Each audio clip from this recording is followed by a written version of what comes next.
Dia 24 de maio é a festa de Nossa Senhora Auxiliadora. O título Auxiliadora dos Cristãos foi introduzido na ladainha pelo Papa São Pio V, mas foi Dom Bosco o grande divulgador desta devoção.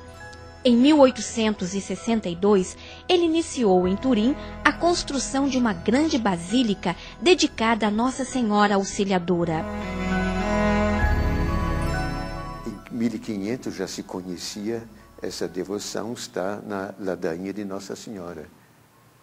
Agora, pegou mesmo, foi com São Pio V, a Batalha de Lepanto, os turcos muito mais fortes, numerosos, e a vitória foi dos cristãos. Tinham invocado Nossa Senhora Auxiliadora, então já foi um primeiro momento em que se difundiu a devoção. Perto de 100 anos mais tarde, tivemos o caso de Pio VII, que estava prisioneiro de Napoleão Bonaparte.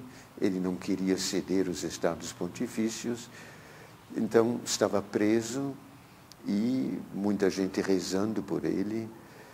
O fato é que, inesperadamente, Napoleão perdeu, primeiro na frente russa e depois mesmo em Waterloo, né, pela força, os holandeses. Então, quando ele voltou, em 1814, voltou a Roma, isso foi no fim do ano, marcou a festa de Nossa Senhora Auxiliadora para Roma e todos os estados pontifícios. Porque aquilo foi uma festança enorme. Quando ele chegou a Roma, foi aplaudido. O povo realmente participou dessa cadeia, dessa prisão dele, que foi humilhante, que foi baixa. Napoleão, o ditador, não é? Então, se divulgou a devoção à Nossa Senhora Auxiliadora dos cristãos, isso é importante, nos estados pontifícios todos, principalmente em Roma. No ano seguinte, primeiro ano dessa festa, nascia um garotinho chamado João Bosco. E quando no tempo dele, novamente, a Itália estava na questão da independência italiana, que depois veio, a política foi parcial, no sentido de que a Igreja acabou sendo envolvida com as forças conservadoras. Então, Dom Bosco fez questão de espalhar a devoção à Nossa Senhora Auxiliadora dos cristãos. Fez o santuário, construiu o santuário, que depois da morte dele foi ampliado. E para esse santuário ele queria um quadro.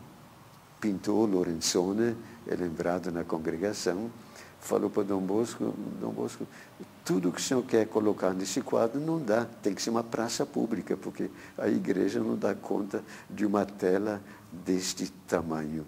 Então ficou reduzido, mas havia realmente uma espécie de resumo da história, de como os cristãos ao longo da história se beneficiaram do auxílio de Nossa Senhora.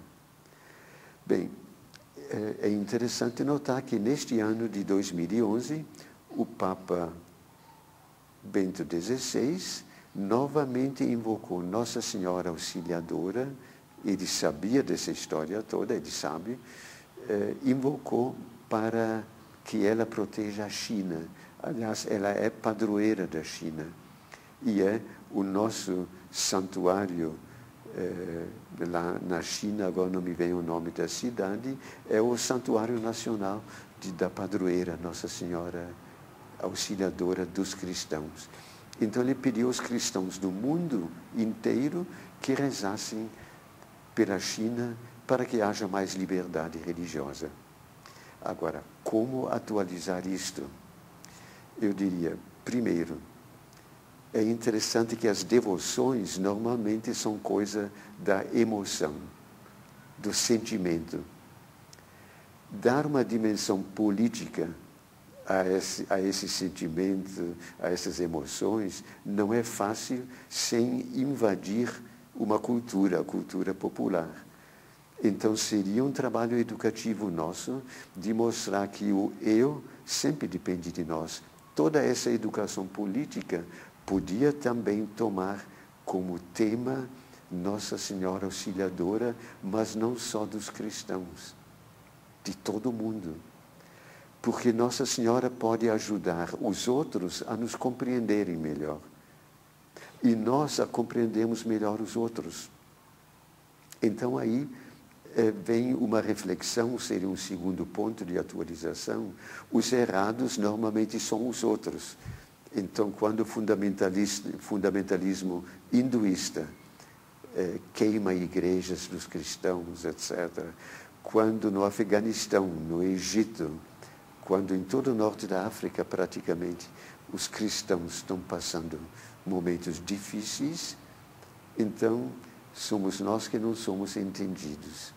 Eu pergunto, nós gostaríamos que outros entrassem com missões tão bem organizadas, o dinheiro vem lá do centro e tem recursos que outros não têm, e com isto começam a vir adeptos para o cristianismo católico.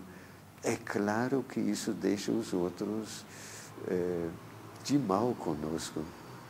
O que é que poderia ser feito para a missão continuar a atender às necessidades, mas quem sabe trabalhando junto com os muçulmanos, junto com os hinduístas e assim por diante. Então ela seria auxiliadora, trazendo a paz para os cristãos e para o mundo, ou para essas regiões do mundo, auxiliadora da paz, a pacificadora, a senhora da comunicação humana. Isso me parece teria uma dimensão hoje muito importante. E aí entra a linha do ecumenismo. É um ecumenismo não apenas entre cristãos, mas aí entram também os que dizem que não acreditam em Deus, mas acreditam na vida, mas acreditam numa decência humana.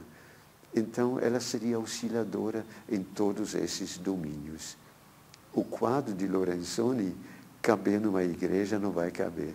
Mas, quem sabe, no nosso ideário salesiano e de outros que convivem conosco, poderia entrar nesta visão mais ampla de Nossa Senhora Auxiliadora.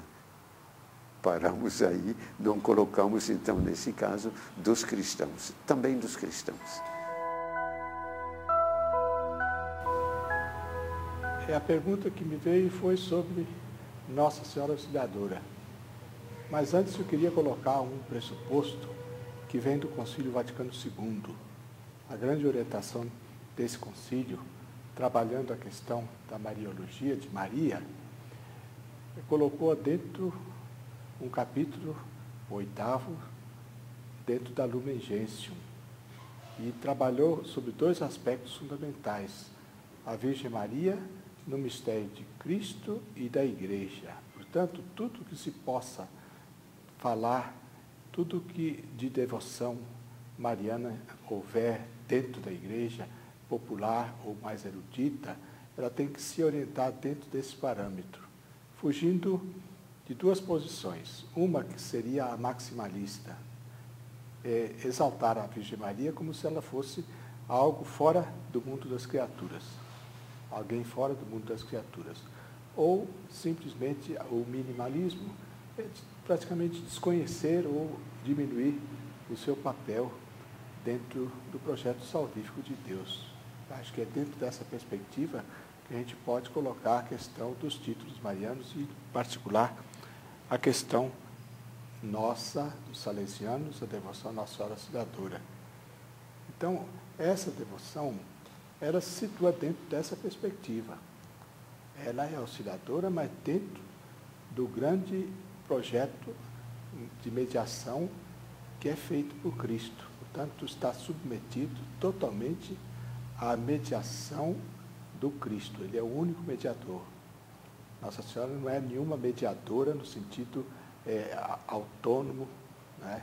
Mas ela só exerce alguma mediação como dentro desse projeto de mediação que está dentro do projeto salvífico de Deus.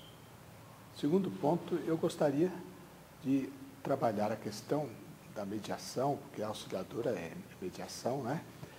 Como solidariedade, uma palavra mais acessível a nós hoje, né? Ela exerce solidariedade, mas essa solidariedade também se exerce dentro da perspectiva das duas balizas. A igreja, que expressa sacramentalmente no mundo a mediação de Cristo, e depois o Cristo, o próprio Cristo, né? Então, como ninguém existe sozinho no mundo, né, nós sempre entramos dentro da perspectiva global da solidariedade. Né? Nós somos solidários uns com os outros, mesmo estando submetidos à grande mediação que é própria de Jesus Cristo. Né? Então, eu creio que esse é o balizamento de todo o título mariano, sobretudo do título nosso, Maria Auxiliadora. Existem exageros. As tradições religiosas, em geral, trazem exageros. Por exemplo, Maria, aí tem 3 nesse papel aqui, né? Propósito, tudo com Jesus, nada sem Maria. O que significa isso? Significa que você, trabalhando a questão da cristologia, trabalha necessariamente a questão da mariologia. Aliás, aquilo que a gente chama dogmas marianos, no fundo, são dogmas cristológicos, são balizamentos laterais para afirmar a centralidade do mistério de Cristo, da sua compreensão dentro da fé.